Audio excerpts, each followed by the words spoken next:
थे, सुइयां पकड़ते थे और कपड़े के नाप लेते थे। और यहीं से उनके हाथों में वो प्रिसीजन आया जो आगे चल के लेजेंडरी बनने वाला था। प्रिसीजन के साथ टैंक्स उड़ाने वाला था। पढ़ाई उन्होंने सिर्फ क्लास 8 तक की, फिर घर की गरीबी के चलते वो भी छोड़ दी। पर सच कहूँ तो उनका असली जुनून कभी पढ़ाई में था ही नहीं, वो था निशानेबाजी में। एक बार गाँव के एक बड़े जमींदार ने एक चैलेंज फेंका था, एक ऐसी अनोखी चिड़िया जिसे आज तक गाँव में कोई नहीं मार पाया था, पर हमीद साहब ने उसे एक ही गोली में गिरा दिया। पर असली बात तो आगे है। जब इनाम लेने की बारी आई तो उन्होंने साफ मना कर दिया और बोले जिसे इनाम देना है वो खुद चल के मेरे घर पे आए। इस वक्त उनकी उम्र थी सिर्फ 12 साल। समझ रहे हो, वो सेल्फ रिस्पेक्ट, वो घमंड जो आगे चल के एक लेजेंड बनने वाला था, वो इसी 12 साल की उम्र से ही बनना शुरू हो गया था। असल में अब्दुल हमीद 3 अलग अलग लोग थे एक ही इंसान के अंदर। एक तरफ एक दर्जी का बेटा, दूसरी तरफ अखाड़े का पहलवान और तीसरी तरफ गांव का सबसे बेहतरीन शूटर। पर सिर्फ 16 या 17 साल की उम्र में ही घर वालों ने उनकी शादी करवा दी रसूलन बीबी के साथ। और यही रसूलन बीबी आगे चल के उनके 5 बच्चों को उनके शहीद होने के बाद बिल्कुल अकेले पालने वाली थी। शादी के बाद हमीद साहब पूरा टाइम अपने पिता की दुकान पर लग गए, पर उनके अंदर एक बेचैनी थी जो चैन नहीं लेने देती थी। वो गांव के अखाड़े में जोर लगाते थे। 6 फीट से ज्यादा लंबा कद था उनका और उनके मन में बस एक ही सपना चलता था, हिंदुस्तान की फौज। और याद रखना, ये वो दौर था जब 1947 का बंटवारा हो चुका था, 1947 से 48 का कश्मीर वॉर हो चुका था और गांव-गांव में भारतीय फौज की कहानियां गूंज रही थी। फिर साल 1953 के आसपास जब उनकी उम्र बस 20 साल होने वाली थी, एक रात उन्होंने एक फैसला लिया। सिलाई की दुकान उनका सफर नहीं था,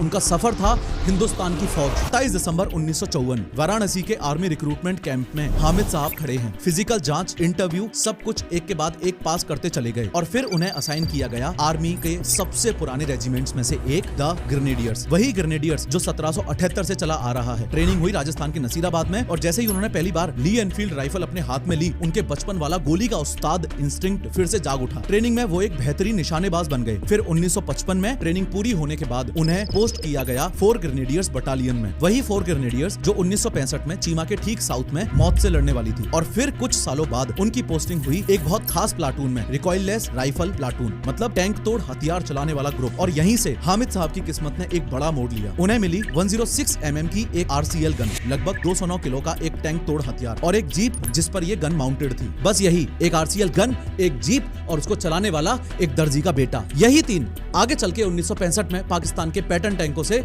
लड़ने वाले थे। पर हामिद साहब की जिंदगी का सबसे बड़ा ट्विस्ट आया साल 1962 में। अक्टूबर 1962, हिंदुस्तान और चाइना की लड़ाई चल रही है और हामिद साहब की बटालियन यानी 4 ग्रेनेडियर्स को भेजा जाता है नेफा रीजन में, मतलब अरुणाचल प्रदेश की तरफ। जगह का नाम नमकाचू वैली और ऊंचाई कितनी, पूरे 14,000 फीट, मतलब इतनी हाइट की सांस लेने में भी तकलीफ हो जाए। और फिर 20 अक्टूबर 1962 की सुबह चाइनीज आर्मी ने अचानक एक बहुत बड़ा हमला बोल दिया। देखते ही देखते हामिद साहब की पूरी बटालियन चाइनीज ने चारों तरफ से घेर ली। राशन खत्म, गोलियां खत्म और उनके ब्रिगेडियर को भी चाइनीज लोग पकड़ के ले गए। ये वो सिचुएशन थी जिसमें आम लोग टूट के बिखर जाते, पर हामिद साहब और उनके साथियों ने कुछ बिल्कुल अलग कर दिखाया। उन्होंने लड़ते लड़ते दुश्मन का घेरा तोड़ के ब्रेक अवे किया और भूटान के बर्फीले जंगल के रास्ते फ्रीजिंग टेम्परेचर में भूखे प्यासे कई मील पैदल चल के जिंदा वापस इंडिया पहुंचे। तुम खुद सोच के देखो, जिस इंसान को माइनस टेम्परेचर में हिमालय के जंगल से पैदल चल के वापस आने का तजुर्बा हो, उसके लिए 1965 में पाकिस्तान का एक पैटर्न टैंक क्या चीज है? बिल्कुल कुछ नहीं। यही 1962 का वो तजुर्बा था जिसने उन्हें वो इंसान बनाया जो 1965 में दुश्मन के सामने रत्ती भर भी नहीं डरता था। तो अब फाइनली बात शुरू होती है 7 और 8 सितंबर 1965 के बीच वाली उस रात से। आधी रात का समय था जब अब्दुल हमीद की बटालियन बिल्कुल खामोशी से चीमा गांव के ठीक साउथ में आ पहुंची थी। उनके साथ आए थे जीप्स और ट्रक्स सामने से भरे हुए और सोल्जर्स अपने व्हीकल से इतने धीरे उतरे कि दुश्मन तक उनकी हवा तक ना पहुंचे। टॉर्च लाइट्स बिल्कुल ऑफ थी और सब एक दूसरे से बस धीरे धीरे कानाफूसी में बात कर रहे थे। रास्ता देखने के लिए ऑफिसर्स ने एक फोल्डेड मैप निकाला और सिर्फ एक हाथ वाली छोटी टॉर्च की हल्की सी रोशनी में उसे पढ़ने लगे। और सुबह होने से पहले इन्होंने एक बहुत बड़ा काम कर लिया था। गन्ने के खेतों के बीच जमीन में गहरी खाइयां खोद ली थी, मतलब इंसान के घुटनों तक के गड्ढे, ताकि दुश्मन के गोलों और गोलियों से छुपा जा सके। अब्दुल हमीद अपनी जीप के साथ इसी फ्लैंक पर तैयार खड़े थे और उनकी जीप के पीछे माउंटेड थी वही 106 mm की RCL गन जिसका इस्तेमाल कुछ ही देर में होने वाला था। और फिर सुबह के 7:30 बज चुके थे। अचानक हवा में एक हल्की सी आवाज गूंजी, दूर से पाकिस्तानी पैटर्न टैंक्स की गर्र गर्र साउथ की तरफ से आने लगी। अभी टैंक दिख नहीं रहे थे, बस आवाज आ रही थी और पूरी बटालियन एकदम चौकन्ना हो गई। और फिर 9 बजे के आसपास वो लम्हा आया जिसका इंतजार था। Pakistani pattern tanks Vicky win road पर एक सीधी लाइन में आगे आते हुए नजर आने लगे, एकदम घमंड भरी चाल में। उन्हें लग रहा था कि खेमकरन के बाद सारी रेजिस्टेंस टूट चुकी है और बस अब सीधा अमृतसर तक पहुंचना बाकी है। पर अब्दुल हमीद ने कुछ और ही सोच रखा था। उन्होंने अपनी पूरी बटालियन को एक स्ट्रिक्ट ऑर्डर दे रखा था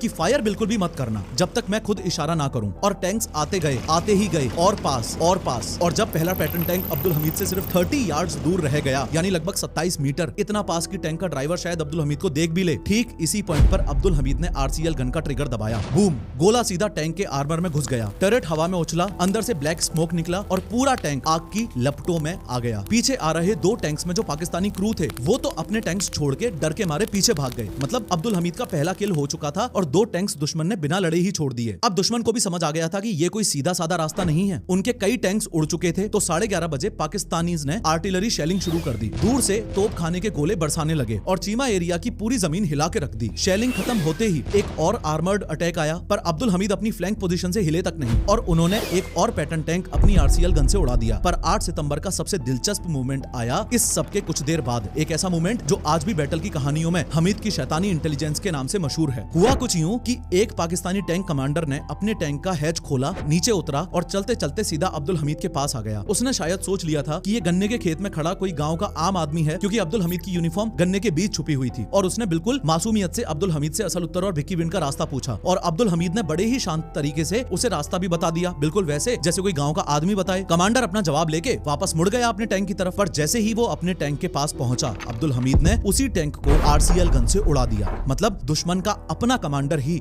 अपने ही टैंक की मौत बन गया। 8 सितंबर का आखिरी हिसाब कुछ यूं हुआ कि अब्दुल हमीद ने खुद 2 पैटर्न टैंक तबाह किए और कुछ टैंक्स के क्रू डर के मारे अपने टैंक छोड़ के पीछे भाग गए और शाम को इंजीनियर्स ने पूरी 4 ग्रेनेडियर्स पोजीशन के चारों तरफ एंटी टैंक और एंटी पर्सनल माइंस बिछा दी और इसी के साथ डे 1 खत्म हो गया। फिर दूसरा दिन शुरू हुआ। 9 सितंबर 1965 सुबह के 9 बज चुके थे जब अचानक हवा में एक बिल्कुल अलग सी आवाज गूंजी, जेट इंजन्स की। पाकिस्तान एयरफोर्स के F-86 फाइटर जेट्स ऊपर आ चुके थे। 2 से 3 जेट्स ने नीची ऊंचाई पर झुक के सीधा 4 ग्रेनेडियर्स की पोजीशन पर अटैक करना शुरू कर दिया। जेट्स के कैनन ने फायर खोला, जमीन पर धूल के गुब्बारे उठने लगे, रॉकेट गिरे और मिट्टी हवा में उड़ने लगी। मकसद सिंपल था, टैंक अटैक से पहले इंडियन बटालियन को इतना कमजोर कर दो कि उसकी रेजिस्टेंस ही टूट जाए। पर अब्दुल हमीद अपनी जीप के साथ एक गन्ने के खेत में एकदम शांत छुपे खड़े रहे और जेट्स के जाते ही वापस अपनी पोजीशन पर आ गए। पर ये तो बस शुरुआत थी। इसके बाद पूरे दिन पाकिस्तानीज ने भर भर के आर्मर्ड अटैक्स किए। हर बार टैंक्स की नई लाइन आती और हर बार अब्दुल हमीद अपनी जीप लेके एक नई पोजीशन पर चले जाते। इस तरीके को मिलिट्री में बोलते हैं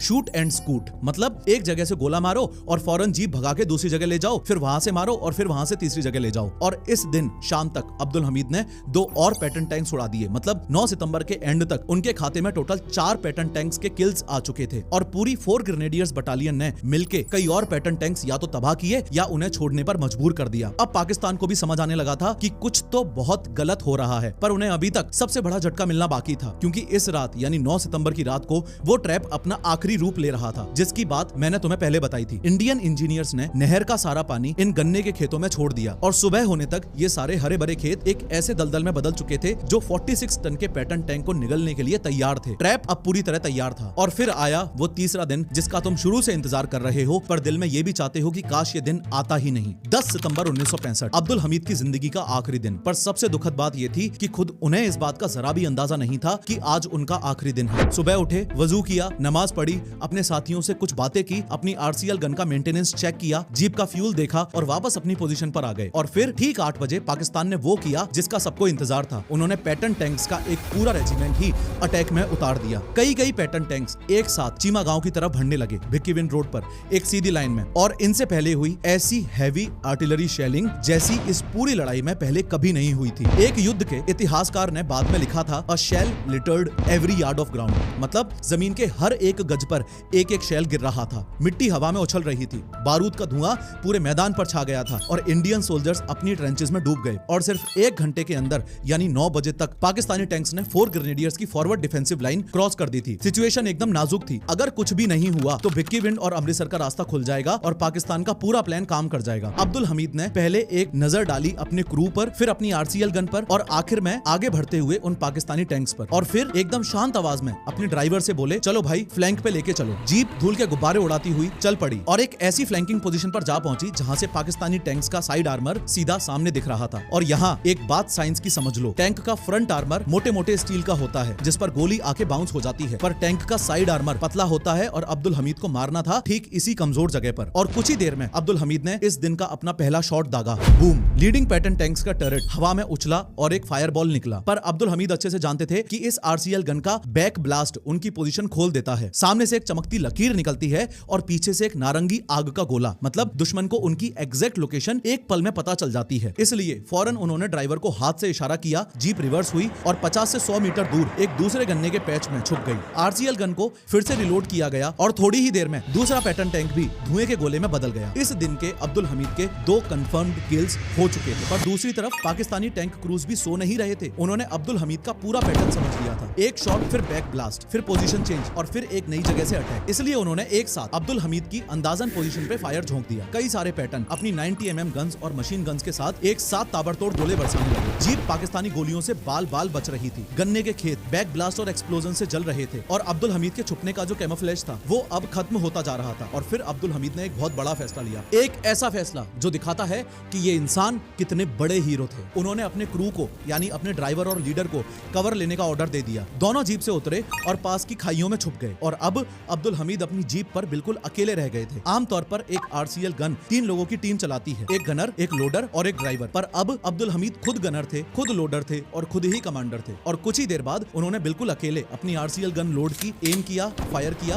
और एक और पैटर्न आग में बदल गया। ये था इस दिन का उनका तीसरा किल और पूरे वॉर का 7वां। दुश्मन के एक पूरे रेजिमेंट की कमर टूट रही थी, वो भी सिर्फ एक दर्जी के बेटे की आरसीएल गन से। पर अब्दुल हमीद को ये नहीं पता था कि इस युद्ध का जो पैटर्न उन्होंने बनाया था वो अब टूटने वाला था। अभी तक उन्होंने हर एक किल साइड फ्लैंक से की थी, सामने से कभी किसी टैंक से नहीं लड़े। हर बार अपने सही निशाने पर चुपके से वार करने की कला से दुश्मन को छुपते छुपते ही मारा था। पर अब उनके पास सारी छुपने वाली जगह खत्म हो चुकी थी। गन्ने के खेत back blast plus Pakistani shells से जल चुके थे और जीप अब जिस जगह खड़ी थी वो दुश्मन को साफ दिखाई दे रही थी। इसलिए अब्दुल हमीद ने एक बहुत जरूरी फैसला लिया। उन्होंने एक नई फ्लैंकिंग पोजीशन ढूंढनी थी। गन्ने के खेतों में कहीं और जाके कवर लेना था जहां से वो फिर से दुश्मन के कमजोर साइड आर्मर पर निशाना बना सकें। और इसी नई पोजीशन की तलाश में अपनी जीप को आगे बढ़ाते हुए अब्दुल हमीद एक ऐसे मोड़ पर आ गए जिसका शायद उन्होंने सपने में भी नहीं सोचा था। बिल्कुल अचानक उनके ठीक सामने लगभग 100 मीटर की दूरी पर धूल और धुएं के बीच एक पाकिस्तानी पैटर्न टैंक निकल आया। उस टैंक की 90 mm की बैरल धीरे धीरे अब्दुल हमीद की जीप की तरफ घूम रही थी और उधर अब्दुल हमीद का आरसीएल भी उसी टैंक की तरफ घूम रहा था। दोनों ने एक दूसरे को बिल्कुल एक ही पल में स्पॉट कर लिया था। ये वो लम्हा था जिसके अब्दुल हमीद के प्लान में कभी नाम तक नहीं था। पर अब कोई रास्ता नहीं बचा था। जीप अकेली थी, कवर नाम की कोई चीज नहीं थी और दुश्मन का टैंक सीधा उनकी आंखों में देख रहा था। दोनों के बीच एक पल के लिए सब कुछ थम गया। एक ऐसा पल जो जिंदगी और मौत के बीच का फैसला तय करने वाला था। और फिर एक ही पल में दोनों ने ट्रिगर दबाया। अब्दुल हमीद का हीट राउंड सामने से निकला और सीधा पाकिस्तानी पैटर्न टैंक के साइड आर्मर में जा घुसा। टैंक का टर्रेट हवा में उछला और पूरा टैंक एक आग का गोला बन गया। ये था अब्दुल हमीद का इस वॉर का 8वां किल। पर उसी पल पाकिस्तानी पैटर्न टैंक का 90 mm का शेल भी उनकी तरफ निकल चुका था और सीधा अब्दुल हमीद की जीप पर जा टकराया। एक नारंगी आग उठी, जीप के टुकड़े हवा में बिखर गए और उसी एक पल में सिर्फ 32 साल 2 महीने और 9 दिन की उम्र में वो दर्जी का बेटा जो धामुपुर गांव से अपनी फौजी वर्दी पहन के चला था, जो 1962 के हिमालय से भूखा प्यासा पैदल वापस आया था, जो आज अकेले 7 से 8 पैटर्न टैंक्स उड़ा चुका था, वो अब्दुल हमीद शहीद हो गए। अब तुम सोचोगे कि क्या अब्दुल हमीद की ये शहादत काम आई? जवाब है बिल्कुल आई। जो पाकिस्तानी पैटर्न टैंक्स गन्ने के खेतों के बीच में फंस चुके थे उन्हें पीछे से छुपे हुए ब्रिटिश सेंचुरियन टैंक्स ने एक एक करके उड़ाना शुरू कर दिया और उस दिन के एंड तक पाकिस्तान की उस घमंडी फर्स्ट आर्मर्ड डिवीजन की पूरी कमर टूट चुकी थी। और अब आंकड़े सुनो तो चौंक जाओगे। पाकिस्तान ने इस एक बैटल में लगभग 97 टैंक्स गवाए, जिनमें 72 तो पैटर्न थे, बाकी शेरमन और अदर टैंक्स। और इंडिया ने सिर्फ 10 के आसपास टैंक्स गवाए और पाकिस्तान कभी अमृतसर तक पहुंच ही नहीं पाया। और वही असल उत्तर जिसे अब्दुल हमीद ने अपनी जान देके बचाया था, आज ग्रेवयार्ड ऑफ टैंक्स यानी टैंकों के कब्रिस्तान के नाम से याद किया जाता है। और उसके पास ही विकीविंड के इलाके में जहां ये सारे तबाह और कैप्चर्ड किए गए पाकिस्तानी टैंक्स रखे गए, वो जमीन का टुकड़ा कहलाया गया पैटर्न नगर यानी पाकिस्तानी पैटर्न टैंक्स का कब्रिस्तान। अब्दुल हमीद के जाने के सिर्फ 6 दिन बाद 16 सितंबर 1965 को इंडिया का सबसे बड़ा गैलेंट्री अवार्ड उनके नाम अनाउंस कर दिया गया, परम वीर चक्र, वो भी पॉस्ट्यूमसली यानी उनके मरने के बाद। पर टेक्निकली ये अवार्ड उनकी शहादत वाले दिन से यानी 10 सितंबर 1965 से ही लागू माना गया और 1966 की रिपब्लिक डे पर यह सम्मान उनकी विडो रसूलन बीबी को खुद राष्ट्रपति सर्वपल्ली राधाकृष्णन ने दिया। अब्दुल हमीद ये सम्मान पाने वाले पूरे हिंदुस्तान के 10वें वीर थे और अपनी 4 ग्रेनेडियर्स रेजिमेंट के पहले। एक बार फिर से याद दिला दूं, आर्मी 20 कूपन कोड लगा के आप मेरे कंटेंट क्रिएशन कोर्स पे अभी के अभी 20% डिस्काउंट ग्रैब कर सकते हो। लिंक पिंड कमेंट में है। और इस वीडियो पे क्लिक करके समझो कि कॉकरोच जनता पार्टी में क्या लूप होल्स हैं और वो सक्सेसफुल क्यों नहीं हो पाई।